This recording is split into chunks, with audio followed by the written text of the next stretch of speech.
La Voz de América presenta.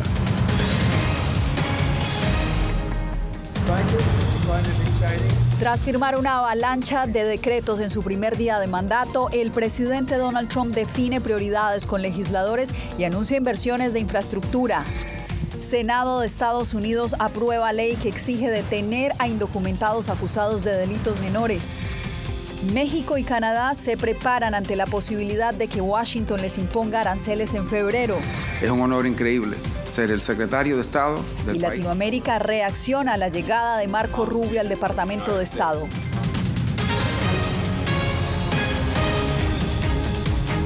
¿Qué tal? Soy Yasmín López, los saludo desde Washington, donde luego de firmar un centenar de decretos, hoy el presidente Donald Trump define las prioridades de su mandato al reunirse con los líderes republicanos del Congreso. Celia Mendoza nos acompaña en directo desde la Casa Blanca. Celia, ¿qué ha trascendido de la reunión? Yasmín, hasta el momento sabemos que el presidente estuvo reunido con los líderes del Senado, también con el líder de la Cámara de Representantes, Mike Johnson. Ellos están hablando específicamente acerca de qué manera podrán avanzar la agenda en el Congreso de su administración. A diferencia de su primer término, está tomando unas medidas mucho más activas y su papel en este trabajo también lo es. Se espera que muy pronto puedan anunciar cuáles serían estos proyectos de ley. Se habla de un gran paquete de medidas, las cuales incluirían tema de migración, seguridad nacional, también recorte de impuestos, entre otros. Pero esto tendrá que ser aprobado por los miembros del Congreso y sabemos que dentro del Partido Republicano, a pesar de que tienen la mayoría, tienen divisiones internas que están tratando de sobrepasar, ya que anteriormente hemos escuchado cómo los mismos republicanos han criticado estos paquetes que son muy amplios y que cubren muchos temas en uno solo. Pero la intención que tiene Donald Trump es poder aprobar esto y buscar hacer lo más grande posible su primera semana, inclusive sus primeros 100 días en la administración. También tenemos que recordar que Tom Homan hace parte de esta propuesta y están pidiendo fondos para poder suplir las necesidades de este nuevo camino de campaña migratoria y de reducción de la entrada de personas y deportaciones masivas. Él ha hablado acerca de las órdenes que fueron aprobadas, los decretos presidenciales y de cómo ellos están tratando de avanzar en estas medidas en particular y qué se necesita para poder cumplir con esta promesa de campaña. El presidente a esta hora también está haciendo un anuncio y esto tiene que ver con la infraestructura que se va a construir en los Estados Unidos para poder trabajar en la inteligencia artificial, miles de millones de dólares en un trabajo que será combinado con organizaciones privadas.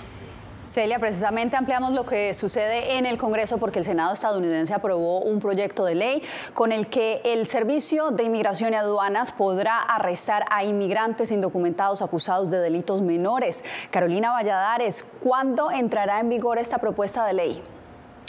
Yasmín, lo cierto es que Donald Trump ha dicho que quiere que entre en vigor en la próxima semana y le queda poco recorrido aquí en el legislativo. Después de las enmiendas introducidas por el Senado, solamente hace falta que la Cámara Baja vuelva a aprobarla. Más de 50 legisladores demócratas del Senado han votado a favor de, más de 10 legisladores demócratas han votado a favor de esta ley y esto ha llevado a causar cierta tensión entre la bancada demócrata. De hecho, hay algunos senadores como el senador demócrata de origen hispano Rubén Gallego, quien ha llegado a decir que los legisladores demócratas que han votado a favor de esta legislación es que están fuera de contacto con la situación del latino promedio. Las promesas de campaña de Donald Trump empiezan a tomar forma en el legislativo. Mientras el presidente firmaba decretos para frenar la migración irregular, el Senado de Estados Unidos aprobó un proyecto de ley que ordena detener a migrantes indocumentados acusados de delitos menores.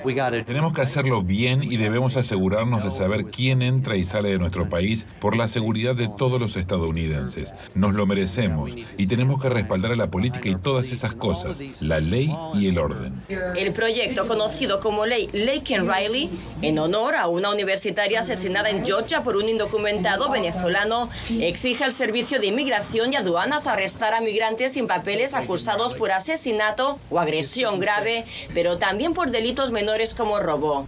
El proyecto, que fue impulsado por la mayoría republicana, contó con el apoyo de numerosos demócratas, primero en la Cámara Baja y posteriormente en el Senado, causando divisiones entre la bancada opositora.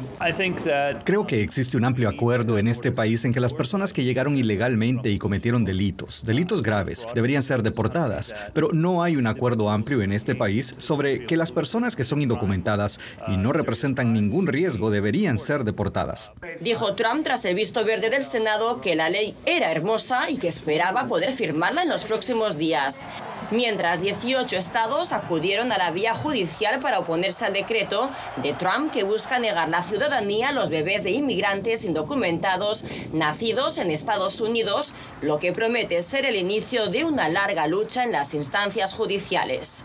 Carolina Valladares, Voz de América, Washington.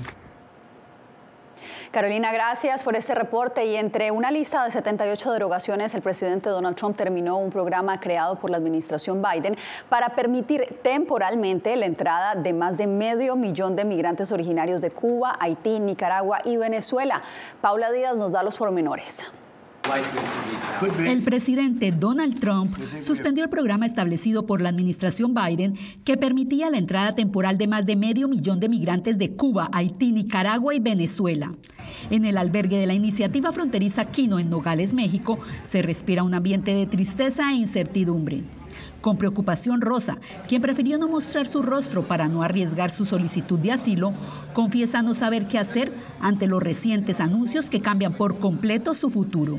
Hay temor porque yo quiero ir para allá por un futuro mejor, pero yo siento que me están cerrando los caminos. Los encargados del albergue, con capacidad para 120 personas, trabajan para determinar los pasos a seguir. Ante el límite de 10 días de estancia para los migrantes y el temor de superar su capacidad, se preparan para posibles deportaciones masivas adaptando sus operaciones, un cambio que, según sus administradores, podría afectar significativamente su funcionamiento.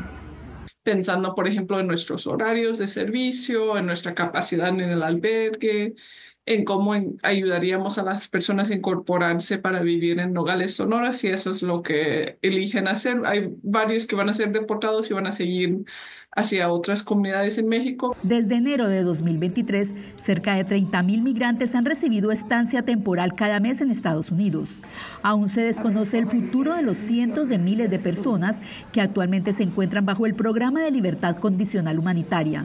Activistas expresan preocupación ante la posibilidad de que los migrantes en la frontera recurran a cruzar por áreas remotas, poniendo en riesgo sus vidas.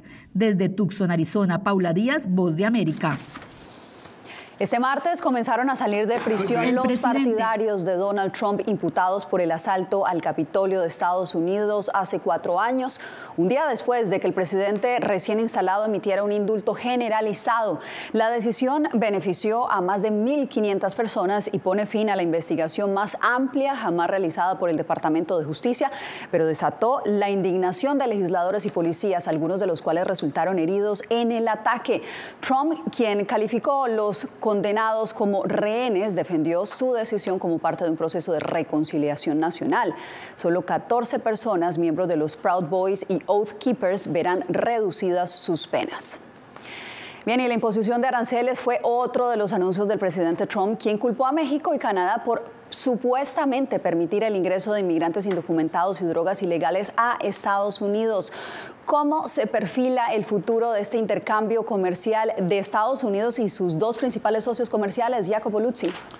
Yasmín, el presidente Trump se abstuvo de imponer aranceles en su primer día de gobierno, pero mantiene la intención de redefinir la relación comercial con otras economías importantes del mundo. El republicano, recordamos, había prometido aranceles ya en su primer día de presidencia, así dijo durante la campaña, pero ahora la administración por el momento está evaluando qué hacer y podría actuar en las próximas semanas. El presidente Donald Trump dijo el lunes en una ceremonia de firma en la oficina Oval que su administración sopesa imponer aranceles del 25% a México y Canadá el 1 de febrero. Esto sería un cambio extraordinario en la política comercial de América del Norte, que podría aumentar los precios para los consumidores estadounidenses. Porque están permitiendo que una gran cantidad de personas ingresen al país. Canadá también es un país que abusa mucho de la droga, por lo que una gran cantidad de personas pueden ingresar al país y también pueden ingresar fentanilo. Trump delineó su política comercial más amplia para su segundo mandato en un decreto el lunes. Pero esa medida no instituyó los nuevos aranceles universales que Trump prometió el primer día. Tampoco acciones contra China. Todavía no estamos preparados para eso. Podemos hacerlo. Al mismo tiempo, Trump no tomó medidas inmediatas sobre la economía o la inflación. Sin embargo, Canadá dijo que está absolutamente listo para responder a cualquier escenario. Seguimos creyendo que sería un error que el gobierno estadounidense procediera a imponer aranceles, lo que sería un error en términos del costo de vida en Estados Unidos. Por su parte, frente a las acciones de Trump en su primer día, México prometió calma. Es importante siempre tener la cabeza fría y referirnos a los decretos firmados. Los mercados estadounidenses se abrieron en aumento este martes frente al plan arancelario de Trump de febrero, mientras el dólar subió, recuperándose de su mayor caída porcentual diaria el lunes en 14 meses. El decreto firmado el lunes ordenó al gobierno investigar las causas de los déficits comerciales de Estados Unidos con naciones extranjeras, determinar cómo construir un servicio de rentas externas para recaudar aranceles, identificar prácticas comerciales desleales y revisar los acuerdos comerciales existentes, como aquello con México y Canadá, para posibles mejoras. Justamente más adelante ampliaremos esas decisiones del presidente Trump hacia otras naciones. Pero este martes, Marco Rubio se convirtió en el primer hispano en ser juramentado como secretario de Estado. Analistas anticipan que sus prioridades serán distintas a las de su predecesor, Anthony Blinken. José Pernalete nos pone en perspectiva.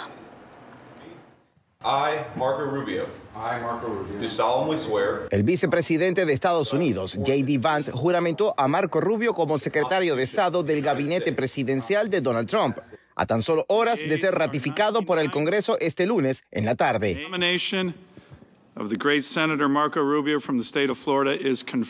Una de las primeras tareas de Vance como vicepresidente fue la oficialización del primer cubano estadounidense como líder de la diplomacia nacional. Es un buscador de soluciones bipartidistas, un tipo que realmente puede hacer que las cosas se hagan y un conservador con grandes principios y una gran visión. Desde la región, gobernantes como Santiago Peña, presidente de Paraguay, han saludado esta designación. El mandatario suramericano dijo que aguarda por una pronta visita de Rubio a su país. Por su parte, Rubio destacó en su juramentación que aspira a hacer del mundo un lugar más seguro. Tenemos un presidente que dejó en claro en su discurso inaugural que uno de los objetivos principales de la política exterior estadounidense es la promoción de la paz. Por supuesto, la paz a través de la fuerza, la paz y siempre sin abandonar nuestros valores.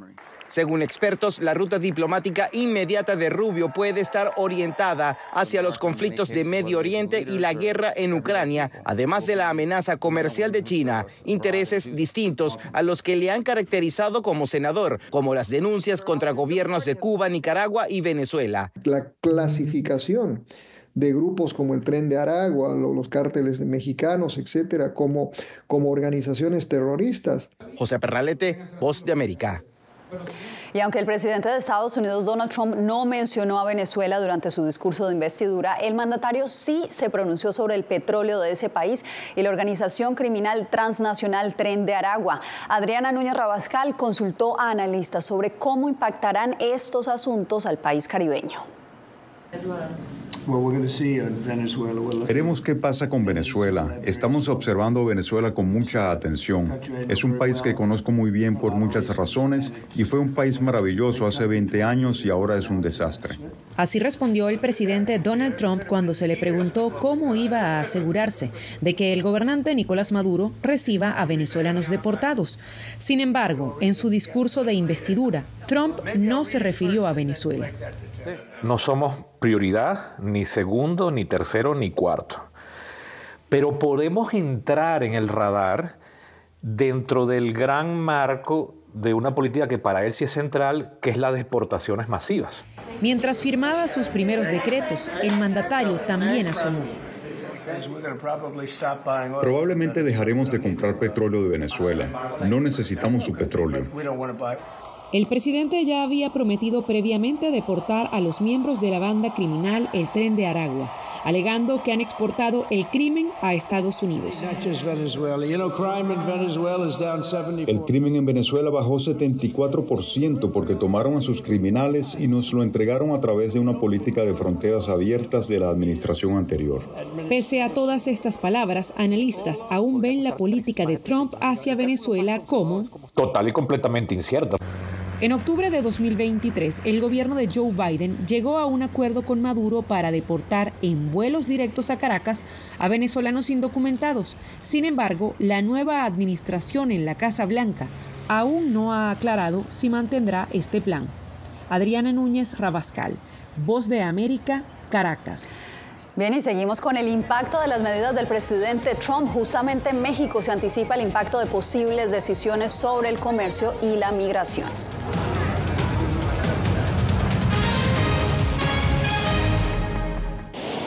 Algo he aprendido estos últimos años y es el darme cuenta de que nosotros podemos planear todo, pero que la vida tiene cosas para vos que no te imaginas. Me duele porque estoy aquí por ese país que hoy me quitaron.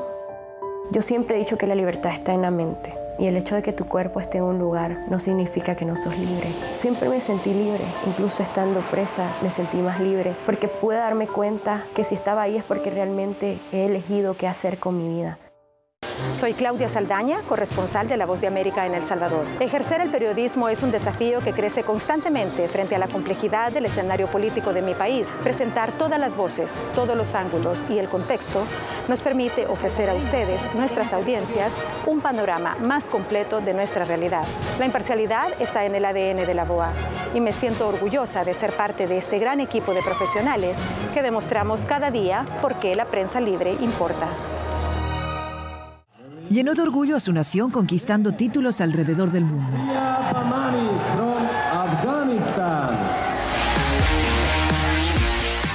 Sin embargo, como mujer que desafía las expectativas de género en Afganistán, su vida, triunfos y carrera están ahora en grave peligro. Rompiendo un tabú. Ahora, en todas las plataformas de La Voz de América. Soy Eugenia Sagastume, corresponsal de La Voz de América en Guatemala. En el epicentro de los grandes retos, los sucesos locales desde mi país impactan a todas las naciones de la región. Con diversidad de perspectivas, acercamos a nuestras audiencias a situaciones tan complejas como la masiva migración, el crimen organizado transnacional y la situación política y social de Guatemala. En un lenguaje simple, con precisión, te conectamos con la realidad de todo el hemisferio, porque en La Voz de América, la prensa libre importa.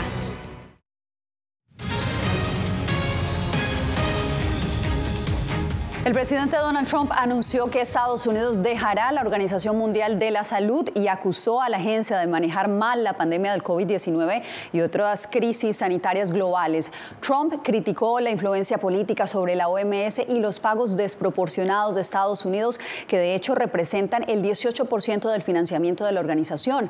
La OMS lamentó la decisión e instó al mandatario a reconsiderar su decisión. La salida de Estados Unidos tendrá un periodo de 12 meses y podría poner en riesgo programas clave de salud como los de tuberculosis y VIH-Sida. México se encuentra ante un periodo de incertidumbre con el regreso de Donald Trump a la Casa Blanca, lo que podría traer impactos significativos tanto en el comercio como en la política migratoria. Miguel Ángel Boiso nos informa desde Ciudad de México sobre las respuestas de las autoridades ante este nuevo panorama. Uno de los primeros decretos emanados por el presidente Donald Trump fue reactivar la política de obligar a los solicitantes de asilo en Estados Unidos a esperar en territorio mexicano. Y como respuesta, el gobierno de Claudia Sheinbaum lanzó México te abraza, una estrategia integral para recibir a los migrantes mexicanos que sean deportados de suelo estadounidense. Siempre vamos a apoyar a las y los mexicanos que están en Estados Unidos, a nuestros connacionales, a nuestros paisanos. Esos dos principios son fundamentales y elementales para un presidente, una presidenta de la República. Trump firmó 10 decretos sobre migración, la frontera sur y uno para designar a los cárteles mexicanos como terroristas globales. Para Luciana Gandini, especialista en migración, estos conceptos son falsos y solo sirvieron al magnate para ganar una elección. Esta narrativa hostil hacia la migración tiene efectos por sí mismas, ¿no? O sea que es vivir con miedo, vivir aterrado, y me parece que eso ya está permeando. Trump indicó que implementará aranceles a los países extranjeros como parte de una reestructuración del sistema comercial estadounidense, con el objetivo de enriquecer a los ciudadanos del país. El caso es que México pueda tener un diálogo abierto con las autoridades comerciales de Estados Unidos para que la integración de Norteamérica sea más fuerte y seamos una región más próspera y competitiva. Para la presidenta Sheinbaum, los decretos todavía tienen un largo camino por recorrer, pues está segura que en breve su gobierno se sentará a dialogar con el secretario de Estado, Marco Rubio. El gobierno de Claudia Sheinbaum afirma que buscará un entendimiento con la administración Trump en relación a la posible entrada del 25% de aranceles de las importaciones de Estados Unidos desde México. Miguel Ángel Boiso, Voz de América, Ciudad de México.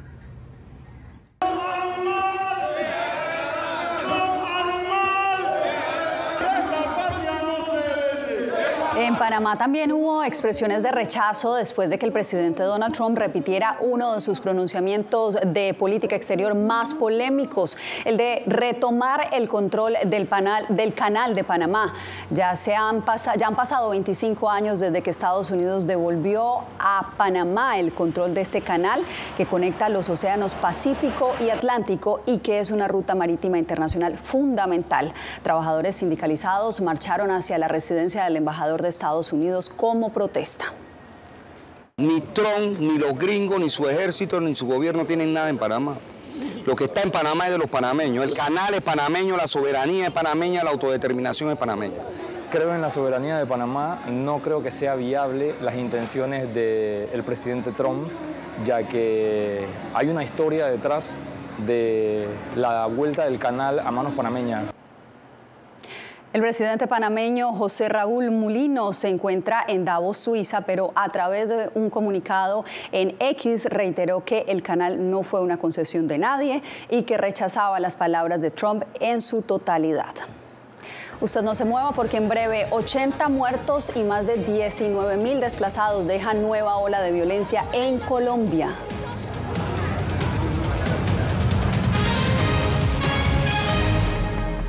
Soy Julia Riera, periodista de La Voz de América en Washington. Tengo el placer de contarte la actualidad de Estados Unidos y el mundo a través de la televisión y nuestra página web. Para la semifinal, también comparto contigo las noticias más destacadas a través del canal de WhatsApp de La Voz de América. Esta edición especial. Y así, desde todas las perspectivas y reportando sobre los temas que hacen historia, puedas formar tus propias opiniones. Porque en La Voz de América, la prensa libre importa.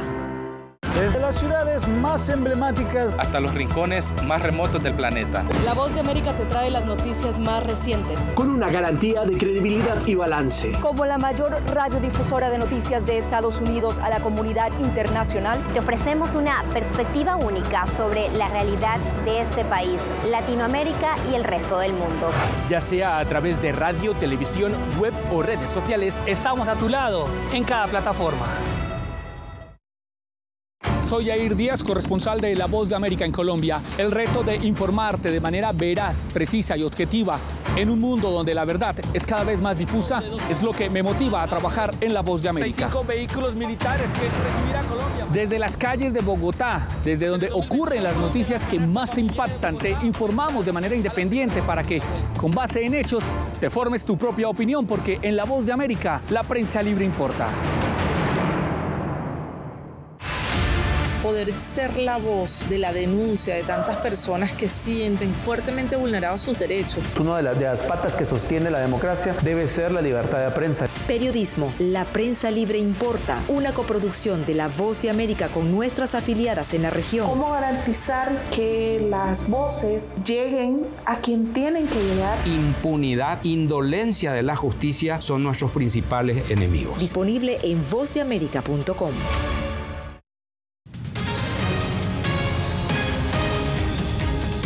Este martes, millones de personas a lo largo de la costa norte del Golfo de México enfrentan una rara tormenta invernal que ha llevado nieve y lluvias heladas. El Servicio Nacional de Meteorología pronostica entre 7 y 15 centímetros de nieve y aguanieve para el sureste de Luisiana y el sur de Mississippi, incluida Nueva Orleans. En Houston, Texas, los aeropuertos suspendieron vuelos, mientras que en el norte de Florida, los residentes también se preparan para un inusual frío. En Colombia se recrudece la crisis humanitaria en la región del Catatumbo, muy cerca de la frontera con Venezuela. Al menos 80 muertos, más de 19.000 desplazados y 4 poblaciones confinadas han dejado los enfrentamientos entre guerrillas. Jair Díaz nos reporta. Lo único que agarré fue mis hijos, la mujer y a correr porque no ponemos en maná. Dervis Morales hace parte de la lista de los más de 19.000 desplazados que ha dejado una ola de violencia que empezó hace 6 días por los enfrentamientos entre el ELN y las disidencias de las FARC en el Catatumbo, región en la frontera con Venezuela. Cifras oficiales reportan además 80 muertos. Llegamos a la alcaldía de Tibú nos enviaron para acá, para Cúcuta. Llegamos aquí al estadio. Y aquí estamos esperando si nos dan una ayudita. Las autoridades informaron que los fallecidos incluyen firmantes de paz y líderes campesinos. El presidente Gustavo Petro declaró estado de conmoción interior y emergencia económica para atender esta crisis humanitaria. Tenemos registrados 4 o 5 confrontaciones directas entre estos dos grupos armados, entre el ELN y el GAOR 33. Iban con lista en mano buscando a las personas que querían asesinar. Desde 1964, el Catatumbo ha sido un punto estratégico para las guerrillas, donde inicialmente operaron bajo acuerdo de cooperación. Tras la desmovilización de las FARC, el ELN fortaleció su presencia, mientras los disidentes quieren quedarse con el control en la región. Que lo que están buscando son la acumulación de renta de capital por negocios ilegales. Entonces creo que realmente es una muestra que estas guerrillas pues realmente no son ni revolucionarias ni están a favor del pueblo. Según cifras oficiales, cerca de 46.000 niños en el Catatumbo no han logrado iniciar sus clases por los enfrentamientos entre las guerrillas. Jair Díaz, Voz de América, Bogotá. Hacemos una nueva pausa y ya regresamos. Siento miedo de ejercer periodismo. Periodismo, La Prensa Libre Importa, una coproducción de La Voz de América y Teleamazonas. Siento miedo de decir que soy periodista. Disponible en vozdeamerica.com. Soy Celia Mendoza, corresponsal internacional de La Voz de América. Desde que me uní a este equipo de profesionales hace más de una década, he tenido la oportunidad de descubrir un mundo de noticias que comparto con ustedes. La Voz de América habló con el director. Porque siempre estoy en el lugar de los hechos, entregando información veraz, clara y precisa, manteniendo nuestro compromiso periodístico, porque en La Voz de América, la prensa libre importa. Retroboa. Soy Salomé Ramírez. Soy Mixi Macías y te invitamos a que conversemos de los temas actuales que más te interesan. Acompáñanos en un podcast en vivo en las plataformas digitales de La Voz de América. ¿Qué me pongo mañana? ¿Te regresas para el crucero? Todo incluido. Conéctate con nosotros a través de Retroboa en las plataformas digitales de La Voz de América.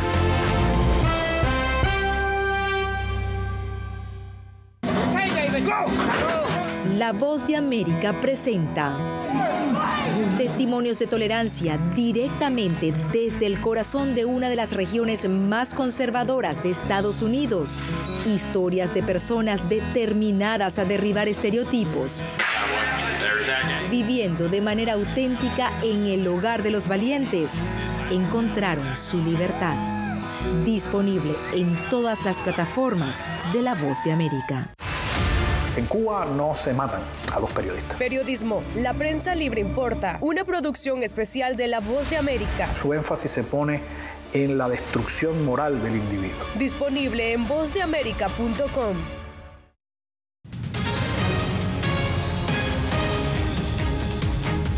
Regresamos para cerrar en Buenos Aires, Argentina, donde se dio cita a un grupo de remeros aficionados para participar en una emocionante carrera de dragones en la antesala de la celebración del Año Nuevo Chino.